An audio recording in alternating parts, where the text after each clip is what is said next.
তারপরে এই যে বডি ট্যাগের মধ্যে যদি H1 কোনো ট্যাগ থাকে তাহলে সেই H1 ট্যাগের কালার থাকবে কি, কালার থাকবে হোয়াইট, টেক্সট অ্যালাইন থাকবে সেন্টার। এই যে কালার হোয়াইট না, কালার হোয়াইটের আমি চেঞ্জ করে দিতেছি, কালার হোয়াইটের পরিবর্তে কি থাকবে, মনে করো রেড কালার। হ্যাঁ, আমি রেড কালার দেবো, যেই কালারে দিলাম আমি H1 এর সেটা হচ্ছে red colour.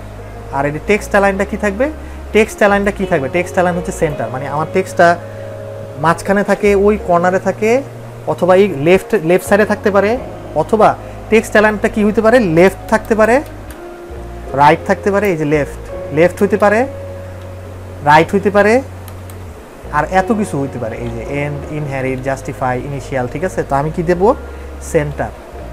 Visual studio use করলে এটাই সুবিধা যে এই যে এত যে জিনিসগুলো, নতুন নতুন জিনিসগুলো, ওই জিনিসগুলো আমার মনে রাখতে হয় না, আমি সাথে সাথে আমি পেয়ে যাচ্ছি। আমি যদি বুঝি যে টেক্সট অ্যালাইনটা জিনিসটা কি, টেক্সট অ্যালাইনটা হচ্ছে টেক্সটারে সেন্টারে রাখবে। ঠিক আছে, তাহলে সেন্টারে রাখলো এটা। ঠিক আছে, আর আরেকটা জিনিস হচ্ছে প্রত্যেকটা শেষে একটা সেমিকোলন কিন্তু দিতে হয়, এটা হচ্ছে এন্ডিং ট্যাগ। ঠিক আছে, এন্ডিং ট্যাগ। আর এটা কি, এই যে পি, যে ফন্ট ফ্যামিলি, আমার যদি কোনো প্যারাগ্রাফ থাকে, যেহেতু আমার এখানে প্যারাগ্রাফ আছে একটা ফার্স্ট প্যারাগ্রাফ, তো আমার প্যারাগ্রাফটা কি থাকবে, প্যারাগ্রাফের যে ফন্ট, সেই ফন্টটা আমার সিস্টেমে যেই ফন্ট আছে সেই ফন্ট থাকবে। যেমন ফন্ট অনেক হইতে পারে, এই যে যেমন অনেক ফন্ট হইতে পারে, যেমন টাইমস নিউ রোমান, ওই যে টাইমস নিউ রোমান ফন্ট। ঠিক আছে, স্যান্স শরীফ, ঠিক আছে। আমার এখানে যদি মনোটিভা কর্সিভা, হ্যাঁ, এই যে মনোটাইপ কর্সিভা, এক একটা স্টাইল ফন্ট, আমি যেমন মনোটাইপ কর্সিভা দিলাম। ঠিক আছে, এই যে মনোটাইপ কর্সিভা, যেমন আমার সিস্টেমের মধ্যে অনেক ফন্ট আছে, এই উইন্ডোজ সিস্টেমের মধ্যে এখন অনেক ফন্ট আছে, আমি এখান থেকে মনোটাইপ কর্সিভা ফন্ট দিলাম। হ্যাঁ, ফন্ট সাইজটা কী হবে, 20 পিক্সেল, আমি দিলাম 20 পিক্সেল। ঠিক আছে, দেখি আমার লেখাটা কেমন হবে।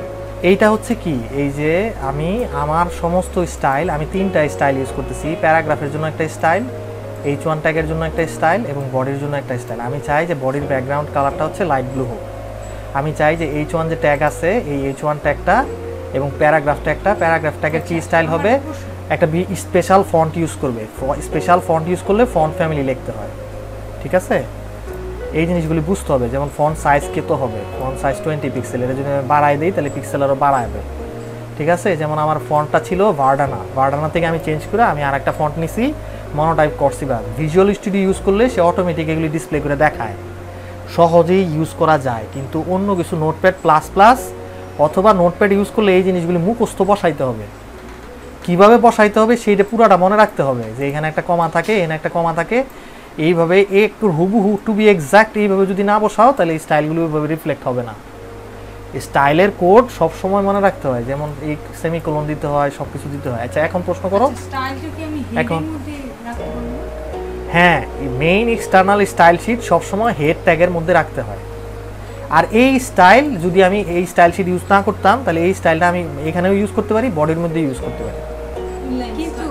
হ্যাঁ, মানে ইনলাইন মানে কি, উই পেজের স্টাইল, পেজ স্টাইল। হ্যাঁ, পেজ স্টাইল আমি, হ্যাঁ বলো প্রশ্ন, কি প্রশ্ন? যে স্টাইল শীট যেটা, হ্যাঁ, ওখানে শুধু বডি, হেডিং এবং প্যারাগ্রাফ অংশটা দেখানো আছে। আমি যদি টাইটেলের মধ্যে স্টাইল দিতে চাই তখন কি হবে? আমি যদি টাইটেলের স্টাইলটা না দেওয়াই বেটার, কারণ টাইটেলটা স্টাইল কেউ ফলো করে না। উপরে থাকে, দেওয়া যায় না। টাইটেলের স্টাইল ফলো করা যায়, কিন্তু টাইটেলের স্টাইল না দেওয়াই ভালো, কারণ টাইটেল তো পেজের উপরে টাইটেল থাকে। টাইটেলের সাথে আমরা সাধারণত ফেভিকন আইকন দিই। টাইটেলের যেই টাইটেলটা থাকবে ওই টাইটেলের আগে ওই পেজের একটা আইকন থাকে ছোট্ট। টাইটেলটা কোনো স্পেশাল স্টাইল থাকে না, সাধারণত ওই জায়গায় আমরা স্টাইল করি না। আমরা সাধারণত যত স্টাইল করি সব বডিতেই করি। আচ্ছা, এবার দেখো, এই যে আমি যে স্টাইলটা দিলাম, 3টা স্টাইল, আমি 3টা স্টাইল এখন রিফ্লেক্ট করি। যে সেভ করলাম, সেভ করে আমি এটা রিফ্রেশ করতেছি। এই যে রিফ্রেশ করলে দেখা যাবে যে এই যে আমার যে হেডিংটা আমি দিয়েছিলাম, আমি কি করছি, এই যে হেডিং ট্যাগটা, এটার অ্যালাইনটা কি থাকবে, সেন্টার। আমি যদি এখানে রাইট দিতাম তাহলে কি হইতো, আমি সেভ করলাম কন্ট্রোল এস দিয়া, এই যে এখানে দিলাম, এটা রাইটে চলে যাবে। ঠিক আছে, আমি যদি এটা লেফটে রাখতাম, হ্যাঁ, তাইলে আমার এই জিনিসটা আমার লেফটে চলে আসতো। হ্যাঁ, আমি যদি এখানে আমি এটা সেন্টারে রাখছি, হ্যাঁ, প্যারাগ্রাফ সেন্টার, এটা যদি আমি প্যারাগ্রাফ এই যে ফন্ট সাইজটা, এই যে ফন্ট সাইজটা আমি 50 দেই, 50 px, ঠিক আছে। 50 px দিলে আমার কি হবে, আমার এটা সেন্টারে চলে যাবে, এটা বড় হয়ে যাবে এটা এত বড় হয়ে গেছে। First paragraph. হ্যাঁ, আমি এই যে মনোটাইপ কর্সিভা দিছি, আমি যদি এখন অন্য ফন্ট দিই তাহলে আমি ভিজুয়াল স্টুডিওতে গিয়ে আমি মনোটাইপ কর্সিভা আমি বাদ দিয়ে দিব, আমি কি দিব, এরিয়াল ব্ল্যাক, এরিয়াল, হ্যাঁ, RIEL, এই যে এরিয়াল, এরিয়াল দিলাম।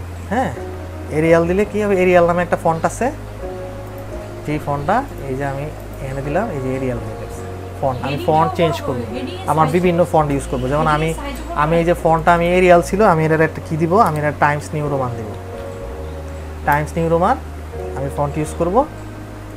হ্যাঁ, এই যে টাইমস নিউ রোমান, ঠিক আছে। এই যে হেডিং সাইজটা আমি একটু বড় করব, তখন আমি কি করব, আমি তখন দিব এই যে ফন্ট সাইজটা এখানে আমি কপি করব, কপি করে আমি এখানে ফন্ট সাইজটা দিলাম। এই যে H1 ট্যাগটা আমার হয় কি হবে, আমার এখানে এটা যদি আমার একটু কম হয় 30 px হয়, ওটা আমার 50 px, ঠিক আছে। আমি কি করব, এই জায়গায় এটা বড় করে দেখাচ্ছি। আচ্ছা, সেভ ওইখান থেকে সেভ না করে তোমার যেই স্টাইল তুমি দিতে চাও, তোমার পেজে যেই স্টাইলটা রিফ্লেক্ট করতে চাও, সেই স্টাইলটা সেইভাবে করবে। তাহলে এই হলো আজকের এই ক্লাসে, তাহলে বোঝা গেল যে আমি কিভাবে এক্সটার্নাল ফাইলে আমি স্টাইল দিতে পারি। সেভ হ্যাঁ, প্রশ্ন এখানে হবে না, রিফ্লেক্ট হবে না, স্টাইল চেঞ্জ করলাম, সেভ না দিলে কি ওইখানে আমি যেহেতু দুইটাই লাইভে করতেছি, সেহেতু এটা আমার অলরেডি রান অবস্থায় আছে, এই জন্য রান অবস্থায় থাকে যে আমার কম সময় লাগতেছে। আমি জাস্ট এখানে সেভ দিতেছি বা কন্ট্রোল-S দিতেছি এবং এখান থেকে আমি রিফ্রেশ দিতেছি, আমার জিনিসটা চলে আসতেছে। আমি যদি এটা আরও শর্টকাট করতে চাই, তাহলে আমি এটা কি করতে পারি, আমি পুরা এই সাইটটারে আমি নিচে নিয়ে আসতে পারি, যাতে আমার একসাথে বোঝা যায় আমি কি করতেছি। এইভাবেও অনেকে প্রোগ্রামিং করে, যেমন এইটারে অর্ধেক করে নিয়ে আসে, তারপরে এই যে এখানে রাখে, এখানে চেঞ্জ করে ফেলে। আবার এখানে আমি কি দিলাম, এখানে আমি ব্লু দিলাম, এই যে এটা আসার পরে এটা আমি চেঞ্জ করলাম, ব্লু দিয়ে আমি সেভ করি নাই, হ্যাঁ, এই যে ব্লু হয়ে গেছে, ঠিক আছে। আমি এটাতে গ্রিন দিলাম, আমি এখানে হট পিঙ্ক দিলাম, হ্যাঁ, আমি সেভ করলাম, এই যে সেভ হলে গ্রিন, ঠিক আছে। এই জিনিসটা কি করা যায়, ভিজুয়াল স্টুডিওরও শর্টকাট করা যায়। এই যে শর্টকাট করে ভিজুয়াল স্টুডিও ছোট করে রাখে, অনেকে এইভাবে ডাবল স্ক্রিন দেওয়া করে, এটা হচ্ছে যার যেই সুবিধা।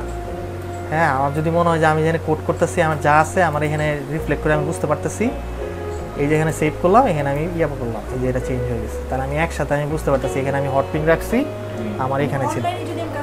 হ্যাঁ, এই পেজটারে এখানে আবার ক্যাসকেড হিসেবে রাখা যায়, যেমন এই যে side by side, window side by side cascade, তখন ক্যাসকেড করে আইনা এভাবে সেট করে নিতে হয়। যদি কেউ চায় যে আমি একসাথে দুটো দেখতে চাই, তখন একসাথে এইভাবে কোড করতে পারো। আমি যখন এই যে ফার্স্ট প্যারাগ্রাফ লিখলাম, আমি এখানে ফার্স্ট প্যারাগ্রাফ রাখবো না, আমি এখানে কি রাখবো, আমি এখানে রাখবো, হ্যাঁ, this is my first CSS class, হ্যাঁ, অথবা লেসন, ঠিক আছে। আমি এটা দিলাম, আমি এখানে সেভ করলাম, এই যে সেভ হয়ে গেছে, আমি এখানে রিফ্রেশ দিলাম, এটা চেঞ্জ হয়ে গেছে। মানে আমি সাথে সাথে আমি যেটা দিতেছি আমি দেখতে পারতেছি এটা কি দিতেছে। এইটা হচ্ছে যার যেই সুবিধা যেটা ইউজ করে। হ্যাঁ, আমি আপাতত এটা বড় করে রাখলাম, ঠিক আছে। এই স্টাইলটাই আমি যদি এইখানে দিতে চাইতাম, আমি যদি এই স্টাইলটা এখানে রাখবো না, আমি পুরো স্টাইলটা এখানে আমি রাখবো না, কিচ্ছু এক্সটার্নাল ফাইল হিসেবে ইউজ করবো না, তখন আমি ঠিক ফাইলটা এখানে দিয়ে দিতাম, আমার সেম হবে। এই যে উল্টাপাল্টা হয়ে গেল না, এটাতে আবার আমি কি করতে পারবো, এই যে স্টাইল ব্লকের মধ্যে আমি রাখতেছি স্টাইলটা, ঠিক আছে। আমি এটার কি করব, অ্যাডভান্সে গিয়ে আমি ফরম্যাট ডকুমেন্ট দিয়ে দেবো, অটোমেটিক সে অ্যালাইন করে নেবে। এই সুবিধাগুলি কোনো কিছু নোটপ্যাড ইউজ করলে বা নোটপ্যাড প্লাস প্লাস ইউজ করলে পাওয়া যায় না।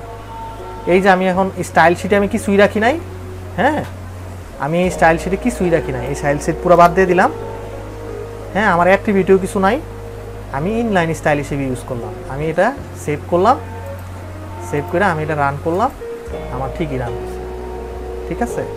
আমি এখানে আবার একটু চেঞ্জ করি, যেমন এটা সেন্টারে ছিল, লাইট ব্লু ছিল, লাইট ব্লু থেকে আমি কি করলাম, আমি এটা হোয়াইট দিলাম, হ্যাঁ, হোয়াইট না দিয়া আমি এটা কি দিলাম, গ্রে দিলাম, ওই যে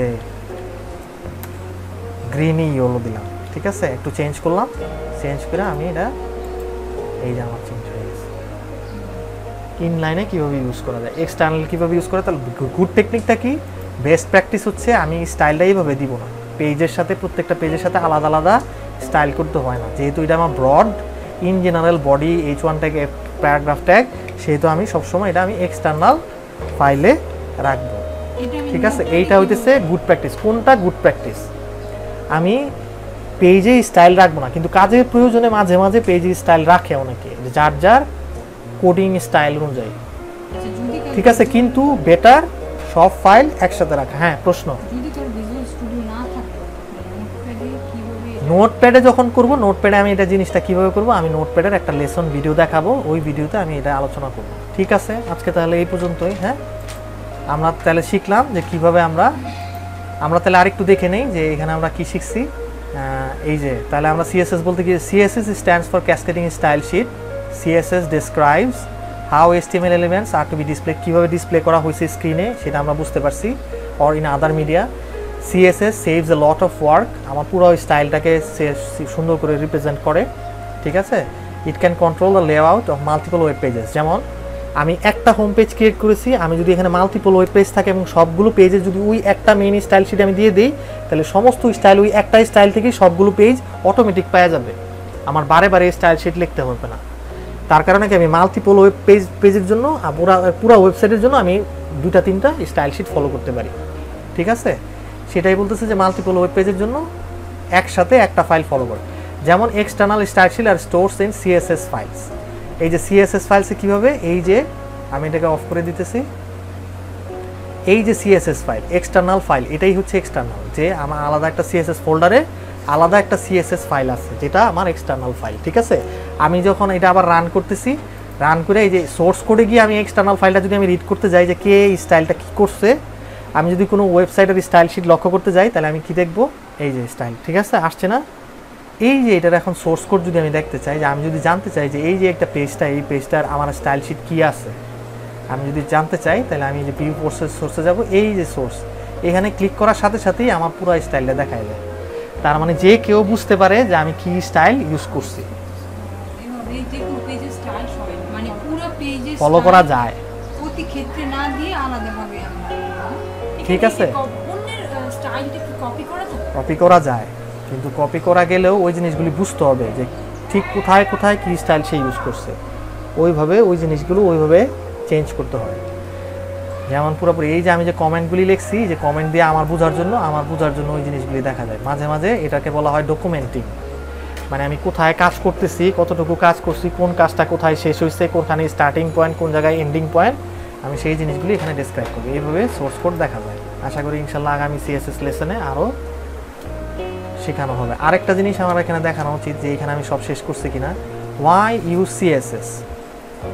CSS is used to define styles for your web pages. ঠিক আছে, ইনক্লুডিং দ্য ডিজাইন। আমি কি লেআউট থাকবে, কি কোথায় কোনটা বসাবো, কোনটার কালার কি থাকবে, কোনটার ফন্ট কি থাকবে, সমস্ত জিনিস এই CSS এ ডিজাইন করা হয়।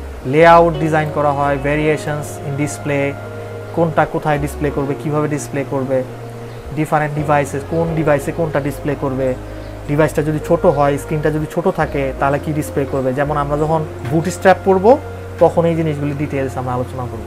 ঠিক আছে, CSS rule set consist of a selector and declaration block. ঠিক আছে, ওই যে ডিক্লারেশন ব্লক, আমার ডিক্লারেশন ব্লক কি, ডিক্লারেশন ব্লক হচ্ছে এই যে স্টাইলের ডিক্লারেশন ব্লক। ঠিক আছে, এইটারই একটা ব্লক।